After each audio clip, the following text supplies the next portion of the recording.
नमस्कार, आप देख रहे हैं द जर्नलिस्ट अड्डा। आपके साथ मैं हूं विशाल झा।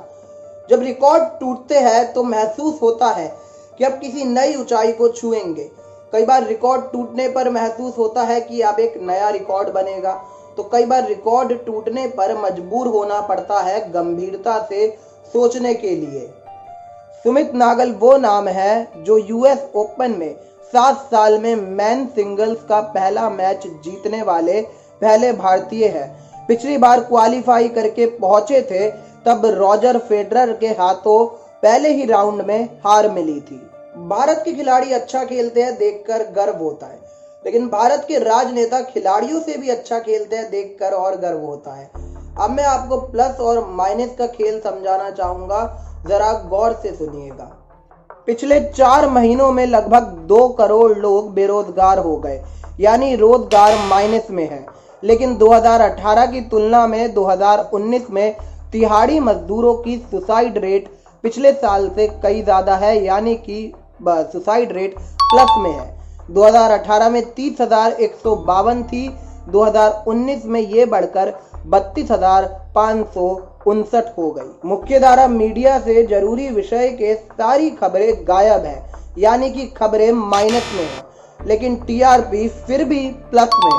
देश की जीडीपी में भारी गिरावट है, यानी कि जीडीपी माइनस में है, लेकिन फिर भी भारत को 5 ट्रिलियन बनाने वाली अर्थव्यवस्था का सपना अभी भी प्लस में है। इस बार मॉनसून में लुत्फ उठाने से ज्यादा हमें मॉनसून का हट जाना भरना पड़ा, कहीं पर बाढ़ के रूप में तो कहीं पर मकान ढह जाने के रूप में। अब जब चर्चा मॉनसून की उठी है, ऐसे में चर्चा मॉनसून में होने वाले संसद के सत्र की ना हो, ऐसा कैसे मुमकिन है। जैसा कि मैंने आपको शुरुआत में ही बताया था कि रिकॉर्ड टूटना अच्छी बात होती है।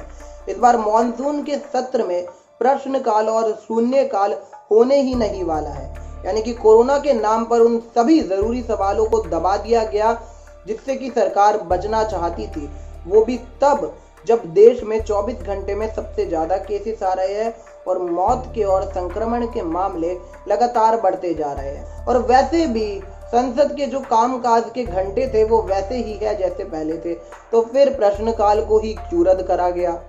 इससे पहले आजाद भारत के इतिहास में जब शून्यकाल हटाया गया था तो वो तारीखें थी 1961, 1975, 1976, 1977।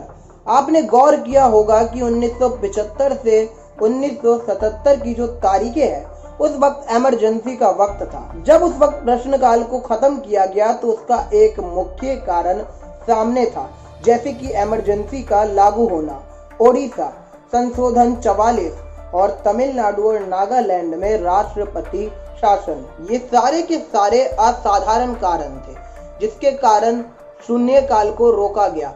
लेकिन इस बार ऐसा क्या असाधारण कारण है जिसके कारण शून्यकाल को रोका जा रहा है?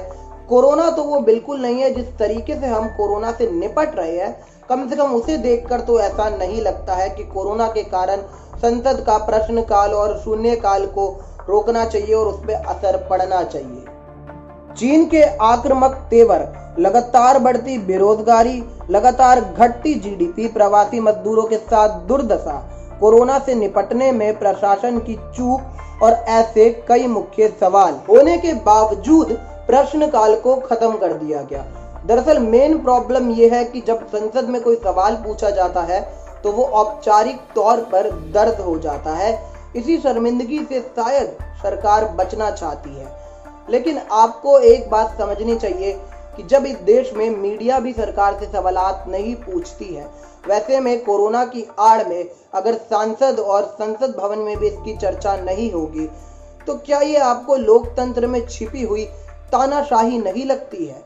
सरकार को एक और चीज समझनी चाहिए कि जरूरी नहीं कि हर बार सवाल आपकी आलोचना के लिए ही पूछा जा रहा हो। कितनी बार वो सवाल जानकारी के लिए भी पूछा जाता है। वैसे भी कम्युनिकेशन में फीडबैक को एक बहुत अहम भूमिका दी गई है। अगर आप वो फीडबैक सुनना ही नहीं चाहते और आप सिर्फ वाहवाही सुनना चाहते हैं तो इसमें क्या कर सकता है? आज से 6 साल पहले पीएमओ इंडिया का पेज बना था यूट्यूब का, उसमें भी कमेंट सेक्शन ऑफ है, जो क्या बताते हैं कि आप फीडबैक सुनना ही नहीं चाहते। कोई भी उस पेज पे जाके टिप्पणी नहीं दे सकता और अगर कोई एक्टिविस्ट या कोई भी यहाँ का नागरिक टिप्पणी देने के लिए खड़ा होता है किसी मंच पे या कुछ भीड़ के सामने, तो उसको भी एनएसए और पीएसए की बर्फी खिला दी जाती है। मीडिया सरकार से वैसे ही सवाल नहीं पूछती और अब तो सांसद भी नहीं पूछ पाएंगे, तो ये अनडिक्लेयर्ड इमरजेंसी नहीं है तो और क्या है।